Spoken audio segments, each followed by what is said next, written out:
কি কাজ করলে, কি আমল করলে আপনার আমার সাধারণ কাজটাকে আল্লাহ ইবাদত বানায় দেয়?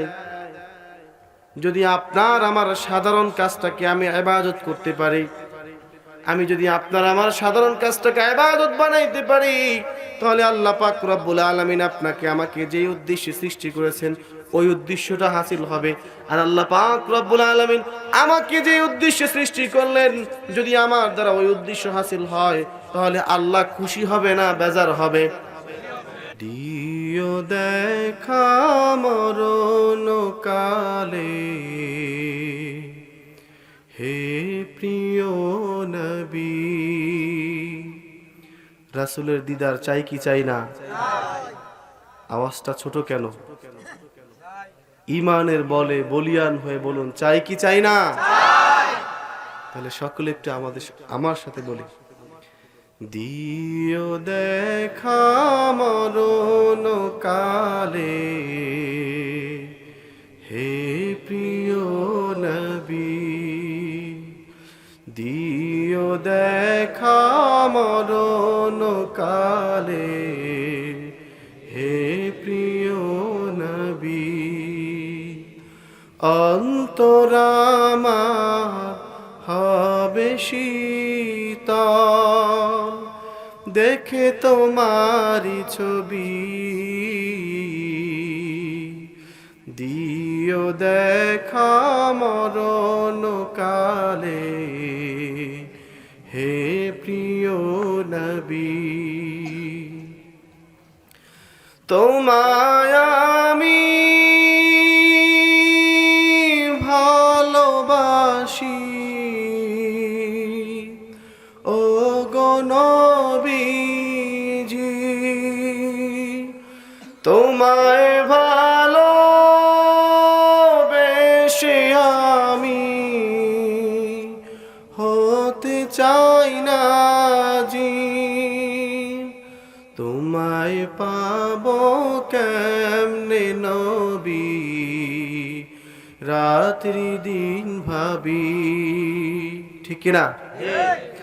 তোমায় পাবো কেমনে নবী, রাত্রি দিন ভাবি। দিও দেখা মরণ কালে হে প্রিয় নবী। দিও দেখা মরণ কালে হে প্রিয় নবী। সকলে বলি মারহাবা। লাখ কোটি তারিফ সেই মহান সত্তার সমীপে, যিনি অনুপম সাজে সাজিয়েছেন এই বিচিত্রময় ধরিত্রীকে। তারই সাথে সাথে হাজারো দুরুদ ও সালাম রাসূল আকরাম সাল্লাল্লাহু আলাইহি ওয়াসাল্লামের শানে, যাকে সৃষ্টি না করা হলে এই নভমণ্ডল ও ভূমণ্ডলে কিছুই সৃষ্টি হতো না, যাকে মহান মালিক রব্বুল আলামিন রাহমাতুল লিল আলামিন করে এই ধরা ধামে প্রেরণ করেছেন। শুকরিয়া সে আল্লাহ সুবহানাহু ওয়া তাআলার দরবারে, যে আল্লাহ পাক রব্বুল আলামিন আপনাকে আমাকে তার লক্ষ কোটি বান্দাদের মধ্য থেকে বাছাই করে নির্বাচন করে আপন বানিয়ে নিজের প্রিয় বান্দা হিসাবে কবুল করে তার প্রিয় হাবিব, সকলে বলি মুহাম্মদুর রাসূলুল্লাহ সাল্লাল্লাহু আলাইহি ওয়াসাল্লামের উম্মত হিসাবে নির্বাচন করেছেন। আজ এই সুন্দর জান্নাতি বাগানে, জান্নাতি মজলিসে নিজের গুনাহগুলো মাফ করে নেওয়ার, একজন নিষ্পাপ মানুষ হওয়ার, জান্নাতি মানুষ হওয়ার সুযোগ যে আল্লাহ পাক রব্বুল আলামিন আপনাকে আমাকে দান করলেন, সে মহান মালিক রব্বুল আলামিনের দরবারে দিলের সবটুকু আবেগ ভালোবাসা উজাড় করে একটি দিল দারাজ কণ্ঠ নিয়ে এমন একটি আওয়াজ, যে আওয়াজ মহান মালিক রব্বুল আলামিনের আরশে আযমীকে ধাক্কা দেয়, এমন একটি শব্দ নিয়ে আকাশ বাতাস মুখরিত করে সকলে জোরে সোরে শুকরিয়া আদায় করে বলি আলহামদুলিল্লাহ। হয় নাই? আপনারা এখানে যে কয়জন মানুষ আছেন, যদি মোটামুটি মিডিয়াম ভলিউমে শুকরিয়া আদায় করে আল্লাহর দরবারে চিল্লায় বলেন, এই প্যান্ডেল কাইপা ওঠার কথা। আবার একবার সুযোগ দিব, আবারও একবার সকলে বলি আলহামদুলিল্লাহ। সকল প্রশংসা কার? বলি না কার? আল্লাহ পাক রব্বুল আলামিন আপনাকে আমাকে যে অজস্র নিয়ামত দিয়ে রেখেছেন, তার শুকরিয়া আমরা আদায় করতে চাই কি চাই না? কত মানুষ অসহায় পড়ে আছে না, বিপদে পড়ে আছে না, কত মানুষ অন্ধ হয়ে আছে না, আছে না নাই? কত মানুষ হাঁটতে পারে না, খাইতে পারে না, হাসপাতালে পড়ে আছে, একটা হাত নাই, পাও নাই। কত মানুষ আছে টাকার কোনো শেষ নাই, কিন্তু রাত্রিবেলা ডাক্তারের ঔষধ খেয়েও এক ফোঁটা ঘুম চোখে আসে না, আসে না নাই? কিন্তু আল্লাহ পাক রব্বুল আলামিন এত কিছু নিয়ামত আমাকে দিয়েছে, আমার শুকরিয়া আদায় করার দরকার আছে না নাই? এই জন্য আবার বলি আলহামদুলিল্লাহ। প্রিয় মুমিন ভাইরা আমার, আল্লাহ পাক রব্বুল আলামিন এই দুনিয়ার জমিনে আপনাকে আমাকে সৃষ্টি করলেন, পাঠালেন। অহেতুক সৃষ্টি করেছেন নাকি এর পিছনে কোনো কারণ বা লক্ষ্য উদ্দেশ্য আছে? আছে না নাই? বলুন তো, দুনিয়ার মধ্যে মানুষ যখন কোনো ঘর বাড়ি বানায়, চাকরি বাকরি করে, গাড়ি কেনে, বাড়ি কেনে, একটা জামা ক্রয় করে জামা বানায়, এর পিছনে একটা উদ্দেশ্য আছে না নাই? এই মোবাইলটা যেই কোম্পানি বানাইছে, এই মোবাইলটা তৈরি করার পিছনে উদ্দেশ্য আছে না নাই? তাহলে বোঝা গেল, কোনো কিছু সৃষ্টির জন্য তৈরি করলে, বানালে তার পিছনে একটা উদ্দেশ্য থাকে কি থাকে না? তাহলে আল্লাহ পাক রব্বুল আলামিন কি আপনাকে আমাকে অহেতুক সৃষ্টি করেছেন? আসুন আল্লাহ পাকের জবানে একটু শুনুন। বিসমিল্লাহির রহমানির রহিম। ওয়ামা খালাকতুল জিন্না ওয়াল ইনসা ইল্লা লিয়াবুদুন। আল্লাহ পাক রব্বুল আলামিন পবিত্র কোরআনুল কারীমের মধ্যে ঘোষণা করে দিলেন, হাবিব, বন্ধু আমার, আপনি দুনিয়ার মানুষদেরকে জানায় দেন, দুনিয়ার মধ্যে, জমিনের মধ্যে আমি যে মানুষ এবং জিন জাতিকে সৃষ্টি করেছি, এই জিন এবং মানুষ জাতিকে সৃষ্টি করেছি আমি আল্লাহ শুধুমাত্র আমার ইবাদত করার জন্য, অন্য কোনো কিছুর জন্য না। তাহলে আল্লাহ পাক রব্বুল আলামিন আপনাকে আমাকে কি জন্য সৃষ্টি করলেন? কথা বলেন। আল্লাহ পাক রব্বুল আলামিনের ইবাদত করার জন্য।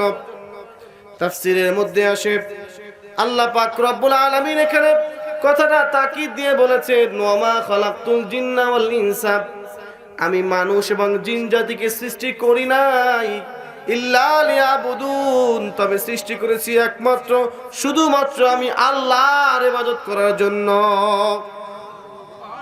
তাহলে বলুন তো, ইবাদত হবে কার? এই জমিনটা কার? রিজিক গ্রহণ করি কার? নিয়ামত গ্রহণ করি কার? কোনো অধিকার নাই আল্লাহর জমিনে থেকে আল্লাহর নিয়ামত ভক্ষণ করে আল্লাহর সাথে নাফরমানি করা, ঠিক কিনা? তাফসীরের মধ্যে আসে, এই আয়াতের ব্যাখ্যায় তাফসীর এসেছে, আল্লাহ পাক রব্বুল আলামিন আপনাকে আমাকে ইবাদত করার জন্য সৃষ্টি করেছেন।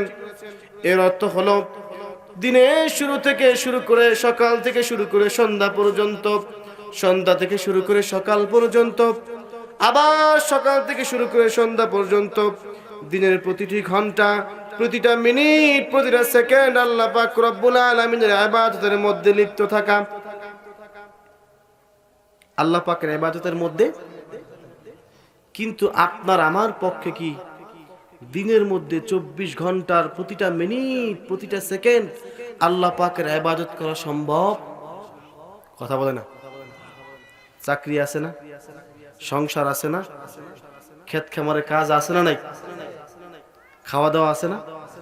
ইবাদত বলতে আমরা কি বুঝি? নামাজ, রোজা, তাসবিহ, তাহলিল, দান, সদকা, ঠিক কি না? আমি যে খাবার খাচ্ছি এটা কি আল্লাহর জন্য নাকি আমার জন্য? কথা বলেন না। খাবার খাইতেছি আল্লাহর জন্য?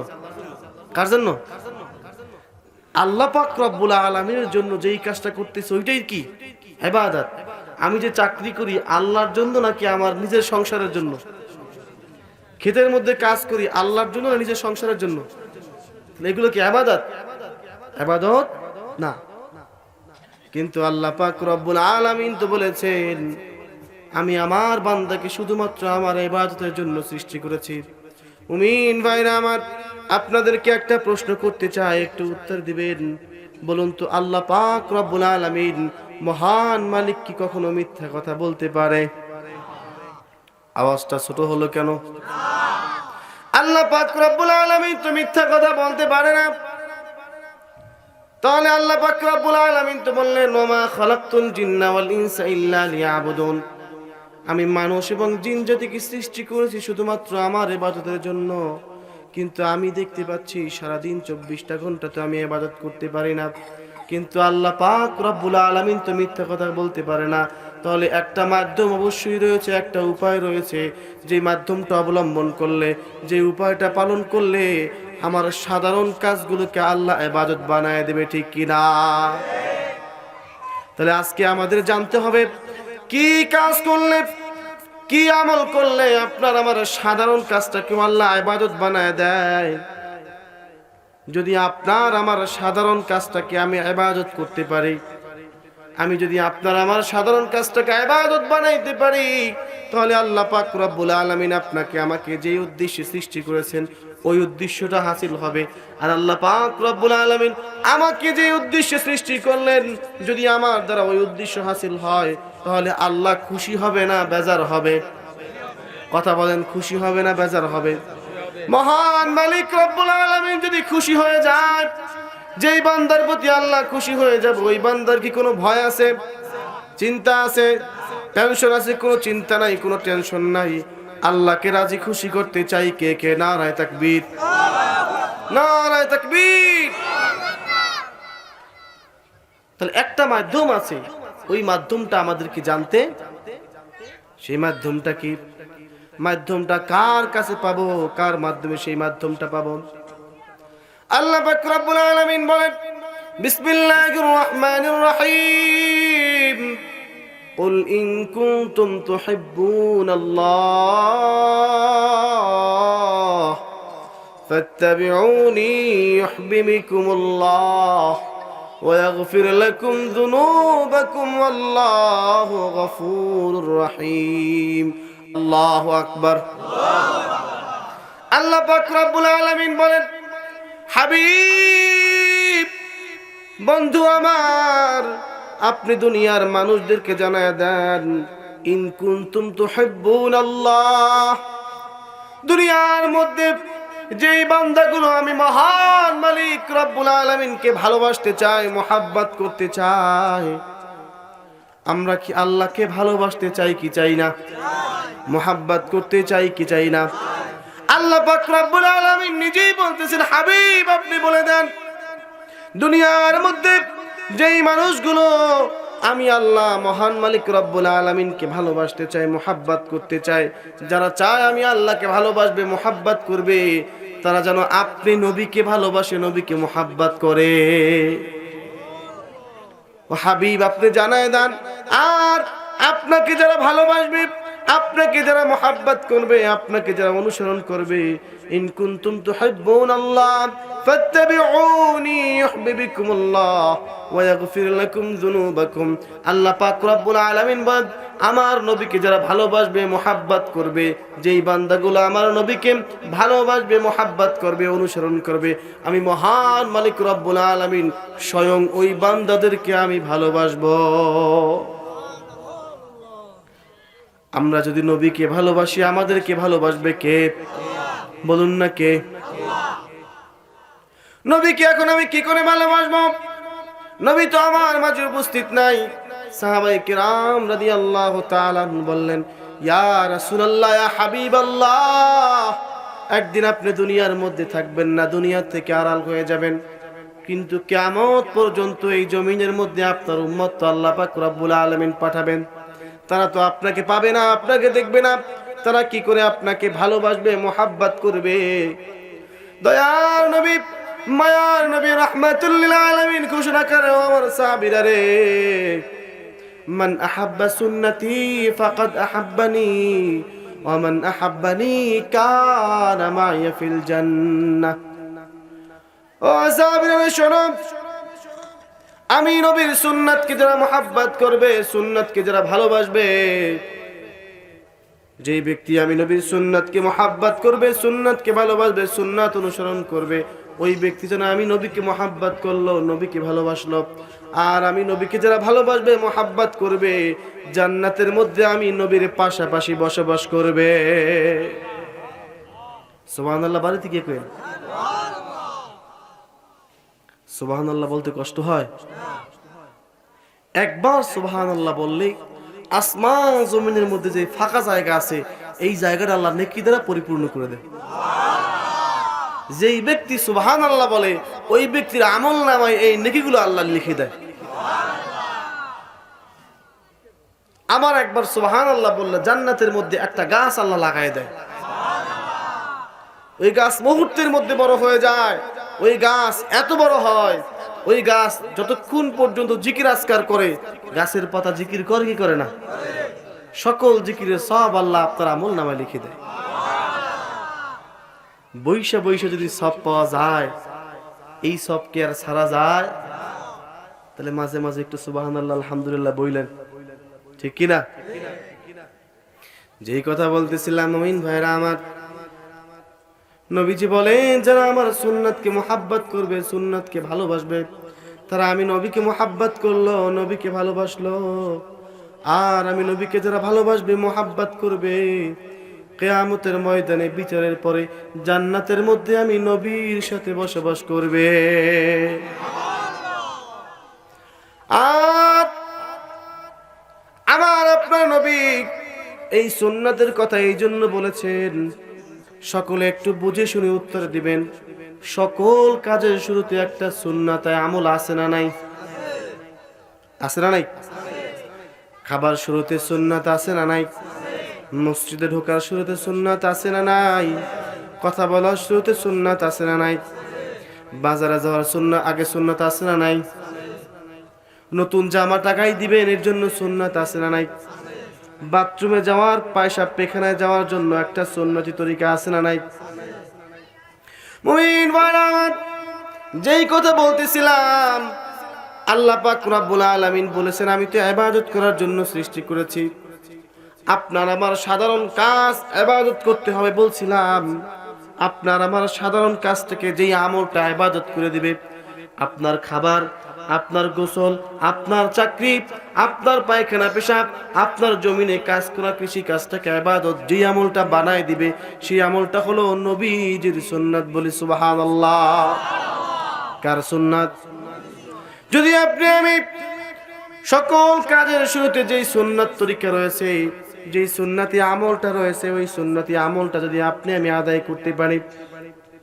খাবার শুরুতে একটা সুন্নাত আছে, বলুন তো সেই সুন্নাতটা কি?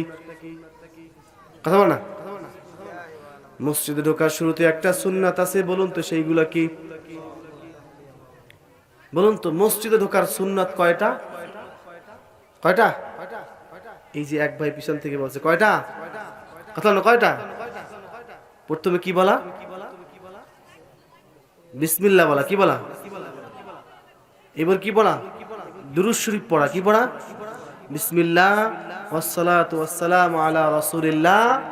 এরপরে দোয়াটা পড়া, আল্লাহুম্মা ইফতাহলি আবওয়াব রাহমাতিক। এরপরে ডান পা দিয়ে প্রবেশ করা। 5 নম্বরে হলো ইতিকাফের নিয়ত করা। কি করা? তাহলে আপনি মসজিদে ঢুকলেন, এই যে মসজিদে ঢুকতেছেন, এই সুন্নাত তরিকায় কাজটা করলেন, আপনার মসজিদে ঢোকা, হাঁটা চলাটাকে ইবাদত বানিয়ে দিবে কে? কথা বলুন না, কে? সকল কাজের শুরুতে যদি আপনি সুন্নাত মোতাবেক কাজটা করতে পারেন, তাহলে আপনার সাধারণ কাজকে ইবাদত বানিয়ে দিবে কে?